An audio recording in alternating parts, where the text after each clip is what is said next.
আজকে স্টার্ট হবে চ্যাপ্টার চলতরিৎ, যেটাকে আমরা কারেন্ট ইলেকট্রিসিটি বলে থাকি। তো ইলেকট্রিসিটি দু প্রকারের হয়, যেটা আমরা এখন পড়ছি এটা হচ্ছে কারেন্ট ইলেকট্রিসিটি, আর একটা হয় স্ট্যাটিক ইলেকট্রিসিটি বা স্থির তড়িৎ। স্থির তড়িৎ সম্পর্কে তোমরা আগেও পড়েছো যে স্থির তড়িৎ ওই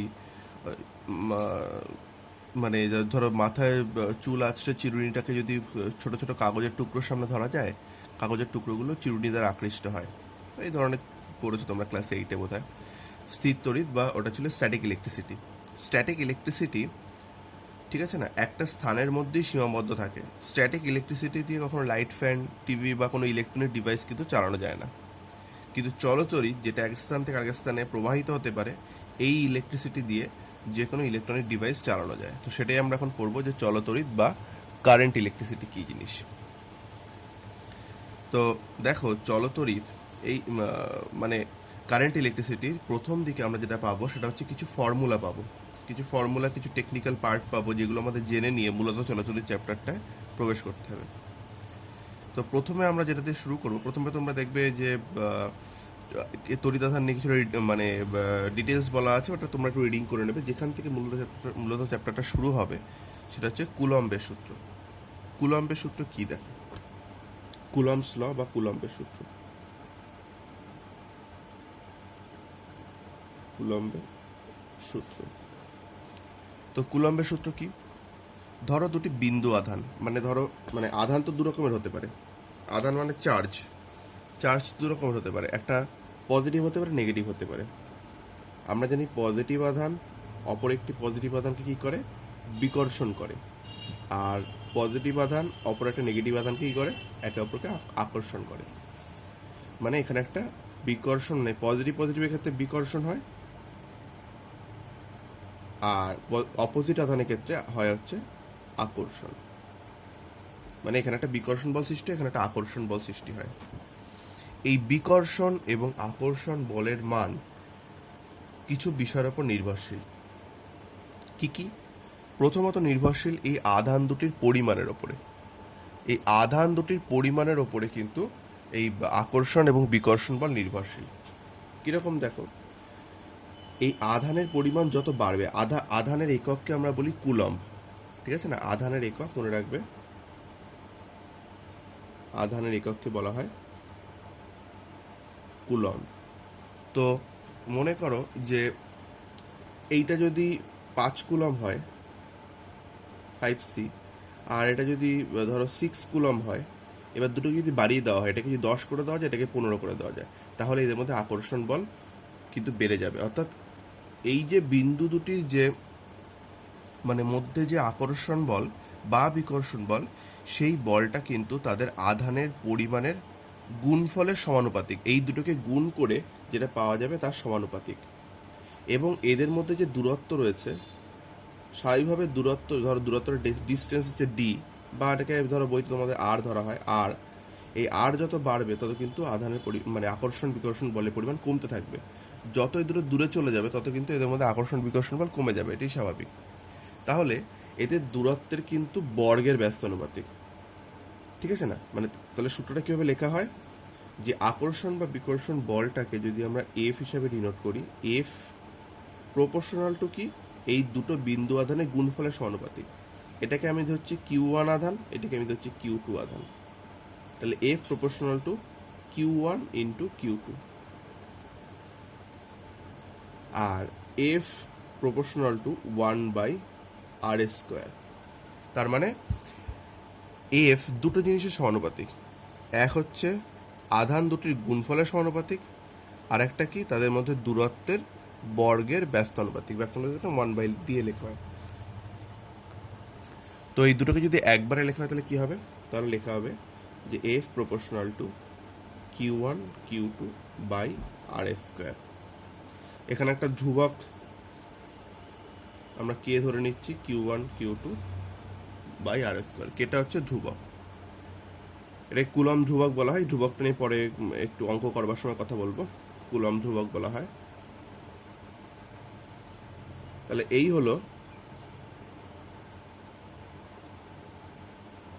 হলো কুলম্বের সূত্রের গাণিতিক রূপ,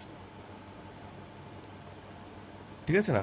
তো কুলম্বের সূত্রের গাণিতিক রূপ হচ্ছে কি, F equal to K into Q1 Q2/r²।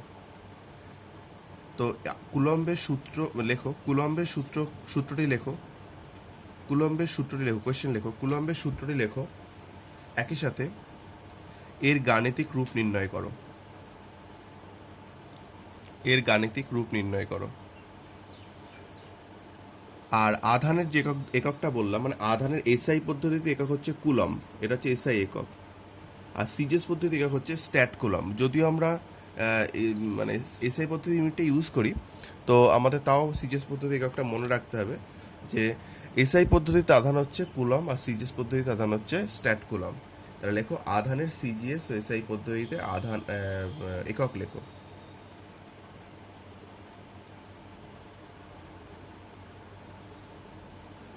তো এই হচ্ছে কুলম্বের সূত্র। এরপর আমরা চলে আসবো বিভব। এই বিভব পার্টটা মূলত মানে তড়িৎটা কোন দিক থেকে কোন দিকে প্রবাহিত হবে সেটাকে ঠিক করে দেয়। তো আগে বইতে যে সংজ্ঞাটা আছে এটা আমরা একটু দেখে নিই যে সংজ্ঞাটা কি বলতে চাইছে। তো এই সংজ্ঞাটা বলবার আগে যেটা তোমাদের জানতে হবে সেটা হচ্ছে তড়িৎ ক্ষেত্র সম্পর্কে তোমাদের একটু জানতে হবে। তড়িৎ ক্ষেত্র মানে ধরো, তড়িৎ ক্ষেত্র কি? আচ্ছা, আমরা টপিক করছি কি বিভব। বিভবের মধ্যে আমরা কি দেখছি? তড়িৎ ক্ষেত্র। দেখো ভালো করে, তড়িৎ ক্ষেত্র বলতে কি বোঝায়? মানে ধরো একটা পজিটিভ আধান রয়েছে। এবার এই পজিটিভ আধান সাধারণত অপর একটা পজিটিভ আধানকে কি করবে? বিকর্ষণ করবে। একটা পজিটিভ আধান অপর একটা পজিটিভ আধানকে বিকর্ষণ করবে, এবং এই পজিটিভ আধানটা অপর একটি নেগেটিভ আধানকে আকর্ষণ করবে। অর্থাৎ সে অন্য একটা আধানকে আকর্ষণ অথবা বিকর্ষণ দুটোই করতে পারে। সম আধান হলে বিকর্ষণ করবে, বিপরীত আধান হলে আকর্ষণ করবে। কিন্তু এই আকর্ষণ বিকর্ষণ বল একটা নির্দিষ্ট রেঞ্জের মধ্যে কাজ করে, নির্দিষ্ট এরিয়ার মধ্যে কাজ করে, তার বাইরে কিন্তু কাজ করে না। মানে একটা ধরো এইটুকু এরিয়ার মধ্যে এর আকর্ষণ বিকর্ষণ বলটা কাজ করে, এইটুকু এরিয়াকে বলা হয় তড়িৎ ক্ষেত্র। তাহলে একটা আধানের আকর্ষণ অথবা বিকর্ষণ বল যেটুকু এরিয়ার মধ্যে কাজ করে সেই এরিয়াটুকুকে বলা হয় তড়িৎ ক্ষেত্র। এটা চুম্বকের ক্ষেত্রে হয়, যেমন চুম্বকের ক্ষেত্রে চুম্বকের আকর্ষণ বিকর্ষণ বল যে এরিয়ার মধ্যে কাজ করে তাকে বলে চুম্বক ক্ষেত্র। একইভাবে তড়িতের আকর্ষণ, এই আধানের যে আকর্ষণ বিকর্ষণ বল যে এরিয়ার মধ্যে কাজ করে তাকে বলে তড়িৎ ক্ষেত্র। এবার বিভবের সংজ্ঞা যেটা দেয়া হচ্ছে, দেখো বই থেকে যে সংজ্ঞাটা আছে এটা তোমাদের ফার্স্টে পড়তে হবে। ধরো একটা আধান রয়েছে, প্লাস আধান, যেটা অসীম দূরত্বে রয়েছে এই তড়িৎ ক্ষেত্র থেকে। এই তড়িৎ ক্ষেত্র থেকে একটা পজিটিভ আধান অসীম দূরত্বে রয়েছে। এবার এই পজিটিভ আধানটাকে এই তড়িৎ ক্ষেত্রের মধ্যে নিয়ে আসতে, যে পরিমাণ কার্য করতে হয় তাকেই বলা হয় বিভব। তাহলে এই সংজ্ঞাটা ভালো করে মুখস্থ করতে হবে। কি বললাম? যে একটা পজিটিভ আধান অসীম দূরত্বে রয়েছে, অর্থাৎ অসীম দূরত্বে অবস্থিত একটা পজিটিভ আধানকে কোনো তড়িৎ ক্ষেত্রের মধ্যে আনতে যে পরিমাণ কার্য করতে হয় তাকে বিভব বলা হয়। তো এটা তো গেল বিভবের সংজ্ঞা। তো বিভবটা বিষয়টা কি, মানে ব্যাপারটা কীভাবে তড়িতের ক্ষেত্রে আমরা কাজে লাগাবো? দেখো, বিভব বলতে কিন্তু মূলত যেটা বোঝায়, সংজ্ঞাটা তো তোমরা মুখস্থ করবে, মূলত বিভব বলতে যেটা বোঝায় সেটা হচ্ছে তড়িতের পরিমাণ। তো তড়িতের পরিমাণ ঠিক করে দেয় যে কোন দিক থেকে কোন দিকে তড়িৎ প্রবাহিত হবে। দেখো, রাস্তায় যে হাই ভোল্টেজ লাইনগুলো রয়েছে, সে ধরো এইটা হচ্ছে রাস্তার হাই ভোল্টেজ লাইন, এই জায়গাটা হচ্ছে এই পয়েন্টটা হচ্ছে রাস্তার লাইন, হাই ভোল্টেজ লাইন। এখান থেকে আমাদের বাড়িতে বি পয়েন্টে তড়িৎ প্রবাহিত হচ্ছে, অর্থাৎ এ থেকে বি এর দিকে তড়িৎ প্রবাহিত হচ্ছে। এই তড়িৎ প্রবাহ কিন্তু কখনোই বি থেকে এ এর দিকে হবে না। এটা হবে কি, কখনোই কিন্তু বি থেকে এর দিকে হবে না, মানে আমাদের বাড়ি থেকে রাস্তার দিকে কিন্তু প্রবাহ হবে না। কেন হবে না? কারণ এই অংশে তড়িতের পরিমাণ বেশি থাকে, এই এ পয়েন্টে তড়িতের পরিমাণ বেশি আর বি পয়েন্টে তড়িতের পরিমাণ কম। এই পরিমাণটাকেই হিসাব করা হয় বিভব দিয়ে। তাই বলা হয় এ পয়েন্টে যে বিভবটা বিরাজ করে তাকে বলা হয় উচ্চ বিভব। এটাকে ইংরেজিতে আমরা বললাম হাই ভোল্টেজ মানে হচ্ছে উচ্চ বিভব। আর এই বি পয়েন্টটা হচ্ছে নিম্ন বিভব। অর্থাৎ দু পয়েন্টেই বিভব রয়েছে, এ পয়েন্টের বিভবের মান বেশি এবং বি পয়েন্টে বিভবের মান কম, অর্থাৎ বিভবের মানটাই কিন্তু ঠিক করে দিল যে কোন পয়েন্ট থেকে কোন পয়েন্টে তড়িৎ প্রবাহিত হচ্ছে। অর্থাৎ বিভব হচ্ছে সেই কোয়ান্টিটি যেটা ঠিক করে দেয় যে কোন বিন্দু থেকে কোন বিন্দুতে তড়িৎ প্রবাহিত হবে। তো বিভব এটা পড়বে ভালো করে। তো বিভবের সংজ্ঞা হচ্ছে ভোল্ট। সিজিএস পদ্ধতিতে একক হচ্ছে স্ট্যাট ভোল্ট, আর এসআই পদ্ধতিতে একক হচ্ছে ভোল্ট। ভোল্ট কথাটা আমরা সাধারণত শুনেই থাকি অনেক ক্ষেত্রে। তো ভোল্ট হচ্ছে বিভবের একক। আচ্ছা, বিভব ইকুয়াল টু একটা ইকুয়েশন আছে, সেটা তোমাদের পড়তে হবে। বিভব ইকুয়াল টু হচ্ছে, বিভবকে আমরা ভি দ্বারা প্রকাশ করি। বিভব ইকুয়াল টু কৃত কার্য, কার্য যেহেতু এটা ওয়ার্ক, তাই একে আমরা ডাব্লু দ্বারা প্রকাশ করি বাই আধান, মানে একে আমরা কিউ দ্বারা প্রকাশ করি। তাহলে V equal to W by Q, এই ইকুয়েশনটা কাজে লাগবে, অনেক ক্ষেত্রে ইকুয়েশনটা কাজে লাগবে। তো এটা একটু ইকুয়েশনটা দেখে রেখো। আচ্ছা, তড়িৎ বিভব স্কেলার রাশি, ঠিক আছে না? এই মানে কার্য আর আধান দুটোই স্কেলার রাশি হয়, এদের ক্যালকুলেশনে বিভব যেটা আসে সেটা ওই স্কেলার রাশি হয়। তো কোয়েশ্চেন লেখো, বিভব কাকে বলে? বিভব কাকে বলে? বিভবের সিজিএস ও এসআই একক লেখো। একই সাথে বিভবের সিজিএস ও এসআই একক লেখো। একই সাথে বিভবের সমীকরণ লেখো। বিভবের সমীকরণটি লেখো। বিভবের সমীকরণটি লেখো।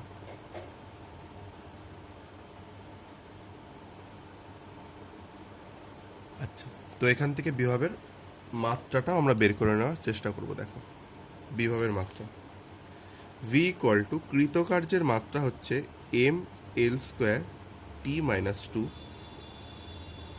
আর আধান হচ্ছে এটি। এটি মানে কি? এ মানে হচ্ছে প্রবাহ মাত্রা, প্রবাহ মাত্রা, আর টি মানে হচ্ছে সময়, ঠিক আছে না? এটা তোমরা প্রবাহ মাত্রা জেনেছো অ্যাম্পিয়ার, তো এটা পরে আমরা জানবো।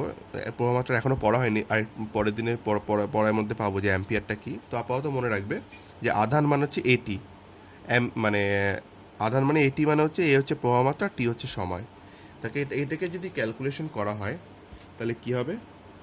এম এল স্কোয়ার, টি ওপরে মাইনাস টু ছিল, আর এটা উপরে উঠলে মাইনাস থ্রি হয়ে যাবে, আর এ উপরে উঠলে মাইনাস ওয়ান হয়ে যাবে। অর্থাৎ বিভবের মাত্রা হচ্ছে এম এল স্কোয়ার টি মাইনাস থ্রি এ মাইনাস ওয়ান। তো কোয়েশ্চেন লেখো, বিভবের মাত্রা লেখো। বিভবের মাত্রা লেখো।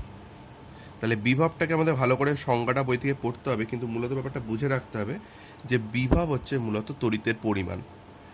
তোমরা একটা কোয়েশ্চেন পাবে বইতে যে বিভব পার্থক্য কি, মানে বিভব পার্থক্য মানে কি? দেখো, এই যে এ পয়েন্ট আর বি পয়েন্টে যে ব্যাপারটা বললাম, এই এ পয়েন্টে বিভবের মান কি? বেশি, আর বি পয়েন্টে বিভবের মান কি? কম।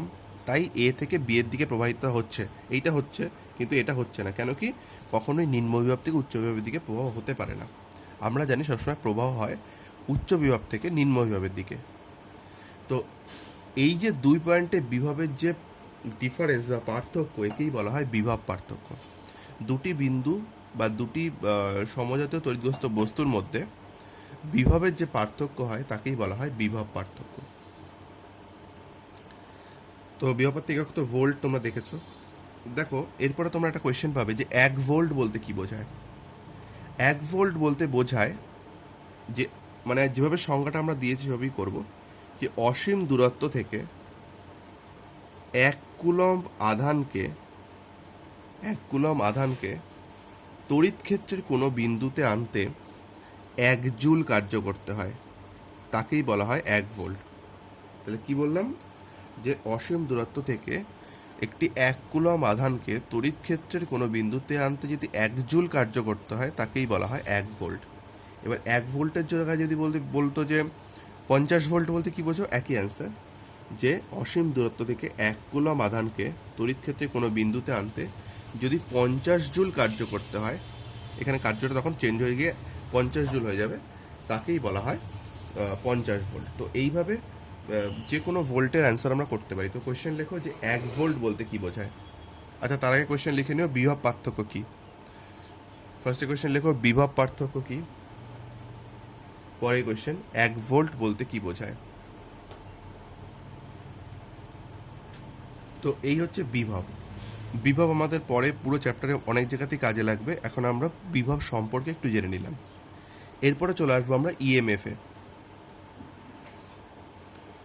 তো ইএমএফ কি? ইএমএফ হচ্ছে, ইএমএফ এর ফুল ফর্ম হচ্ছে electromotive force. Electromotive force. তো ইলেকট্রোমোটিভ ফোর্স এটা মানে মোটিভ মানে কি? মোটিভ মানে কোনো কিছুকে কোনো কিছুকে উদ্দীপ্ত করা, মানে ধরো কোনো একটা জিনিসে কনভিন্স করাকে আমরা মোটিভ বলা হয়। ধরো কেউ কেউ কোনো একটা জায়গায় যেতে চাইছেন, আমরা তাকে বিভিন্ন কারণ বলে তাকে সেই জায়গাটায় নিয়ে যাওয়ার চেষ্টা করছি, তার মানে আমরা তাকে মোটিভেট করছি যাতে ওই ওই জায়গায় সে যাতে যায়, ঠিক আছে না? তা মানে মোটিভ ফোর্স বলতে বোঝায় তড়িৎকে প্রবাহিত হওয়ার জন্য একটা মোটিভ ফোর্স কাজ করে, একটা চালক বল কাজ করে, একটা ড্রাইভিং ফোর্স কাজ করে। তো এই ইলেকট্রোমোটিভ ফোর্স একেই বলা হয়। তাহলে ইলেকট্রোমোটিভ ফোর্স কোথায় তৈরি হয় সেটা আমাদের জানতে হবে। তো ধরো একটা ব্যাটারির মধ্যে বিভিন্ন ধরনের রাসায়নিক উপাদান থাকে। এর মধ্যে থাকা বিভিন্ন রাসায়নিক যে উপাদানগুলো থাকে, এই রাসায়নিক উপাদানগুলো নিজেদের মধ্যে বিক্রিয়া করে তড়িৎ শক্তি উৎপন্ন করে, ঠিক আছে না? তাহলে এখানে কি হলো, রাসায়নিক শক্তি রূপান্তরিত হলো তড়িৎ শক্তিতে। তড়িৎ শক্তি রূপান্তরিত হওয়ার জন্য সেই তড়িৎটা কিন্তু এক স্থান থেকে আরেক স্থানে প্রবাহিত হলো। মানে ধরো এই ব্যাটারিটার সঙ্গে একটা বাল্ব যুক্ত করে দেওয়া হয়েছে,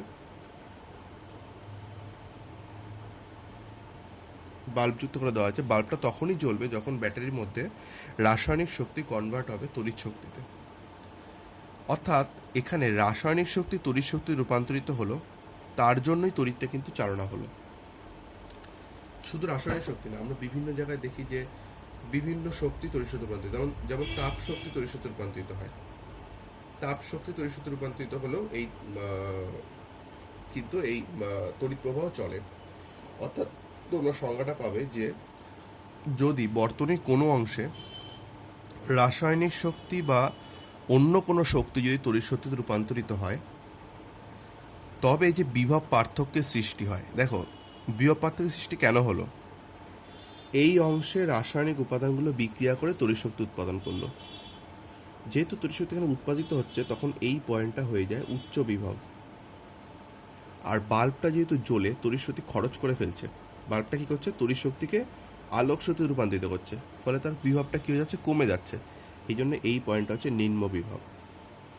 অর্থাৎ বিভবের পার্থক্য সৃষ্টি হলো। বিভব পার্থক্য তখনই সৃষ্টি হবে যখন এখানে তড়িৎ উৎপন্ন হবে, নতুবা দুটো পয়েন্টই নিম্ন বিভব থাকবে। মানে ব্যাটারি যদি তড়িৎ উৎপন্ন না করতে পারে, তাহলে এই পয়েন্টটাও নিম্ন বিভব, এই পয়েন্টটাও নিম্ন বিভব থাকতো। যখনই ব্যাটারি তড়িৎ উৎপন্ন করছে, তখন এই পয়েন্টটা হয়ে যাচ্ছে উচ্চ বিভব, ফলে এই পয়েন্ট থেকে প্রবাহটা এই দিকে হচ্ছে, ঠিক আছে না? তো এই যে বিভব পার্থক্য সৃষ্টি করলো, যার কারণে তড়িৎ প্রবাহ হলো, তাকেই তড়িৎচালক বল বা ইএমএফ বলা হয়, ঠিক আছে? ইএমএফ কাকে বলে এটা ভালো করে পড়বে। তড়িৎ কোষের ইএমএফ বলতে কি বোঝায়? তড়িৎ কোষের যদি আমরা ধরো একটা পজিটিভ পোল থাকে, নেগেটিভ পোল থাকে, মানে এইটা ধরো একটা ব্যাটারির পজিটিভ পোল, এটা ধরো নেগেটিভ পোল, তো এটাকে ব্যাটারির সঙ্গে যুক্ত করে দেওয়া আছে। এবার স্বাভাবিক পজিটিভ থেকে নেগেটিভের দিকে তড়িৎটা প্রবাহিত হয়। কিন্তু যদি আমরা এই দিকে তড়িৎ মানে কোনো রকম প্রবাহী দ্বারা যোগ না করি, কোনো তার দ্বারা যোগ না করি, তাহলে এই পজিটিভ তড়িৎদ্বার আর নেগেটিভ তড়িৎদ্বারের মধ্যে একটা পার্থক্য তৈরি হয় কারেন্টের। এই পার্থক্যকেই বলা হয়, এই পার্থক্য যেটা থাকে এটাকে বলা হয় তড়িৎ কোষের ইএমএফ, ঠিক আছে না? তো তড়িৎ কোষের ইএমএফ কাকে বলে এটাও পড়বে। এই ইএমএফ এবং বিভব প্রভেদ দুটোরই একক কিন্তু ভোল্ট, ইএমএফ এর একক কিন্তু ভোল্ট। আচ্ছা, তো এখান থেকে আর যেটা পড়বে, অনেক সময় কোশ্চেন করতে পারি ইএমএফ 1 ভোল্ট বলতে কি বোঝায়। ইএমএফ 1 ভোল্ট বলতে মানে বিভব প্রভেদ 1 ভোল্ট বলতে যা বোঝায়, সেম ইএমএফ 1 ভোল্ট বলতেও সেম বোঝায়। তো কোয়েশ্চেন লেখো ইএমএফ কি, ইএমএফ কি, ইএমএফ এর একক লেখো, ইএমএফ এর একক লেখো। ইএমএফ এর বৈশিষ্ট্য যদি জানতে চাওয়া হয়, মানে ইএমএফ এর উৎস যদি জানতে চাওয়া হয়, উৎসগুলো কি কি? দেখো উৎস সেগুলোই আমি তো একটু আগেই বললাম, যেখানে তড়িৎ শক্তি উৎপন্ন হয় সেটাই উৎস। যেমন এই ব্যাটারিতে কি হয়, রাসায়নিক শক্তি রূপান্তরিত হয় তড়িৎ শক্তিতে, তাহলে এটাই হচ্ছে উৎস।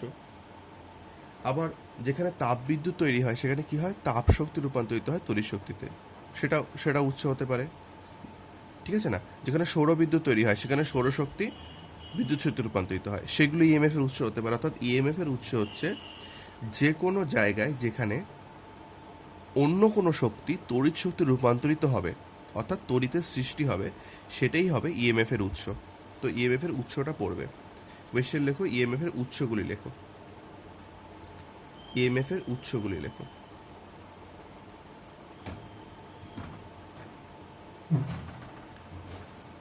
তো বিভব পার্থক্য তখনই তৈরি হয় যখন, এটা নিম্নবিভব কেন হয়ে গেছিল, কারণ এখানে তড়িৎ শক্তি অন্য শক্তি রূপান্তরিত হয়েছিল। একটা লাইট জ্বললে তড়িৎ শক্তি আলোক শক্তি রূপান্তরিত হয়, একটা ফ্যান চললে তড়িৎ শক্তি যান্ত্রিক শক্তি রূপান্তরিত হয়।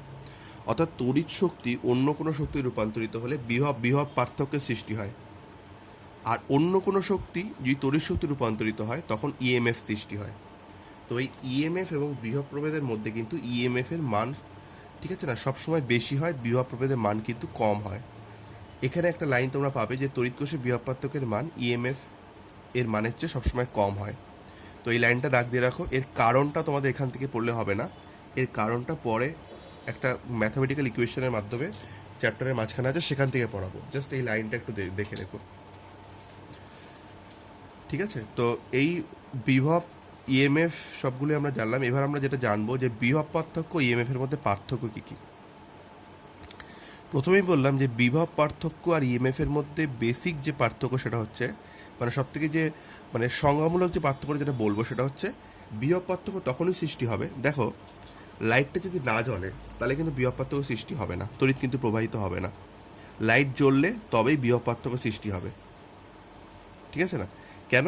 কারণ লাইটটা যখনই জ্বলছে তখন অন্য শক্তি বিদ্যুৎ শক্তি আলোক শক্তি রূপান্তরিত হচ্ছে।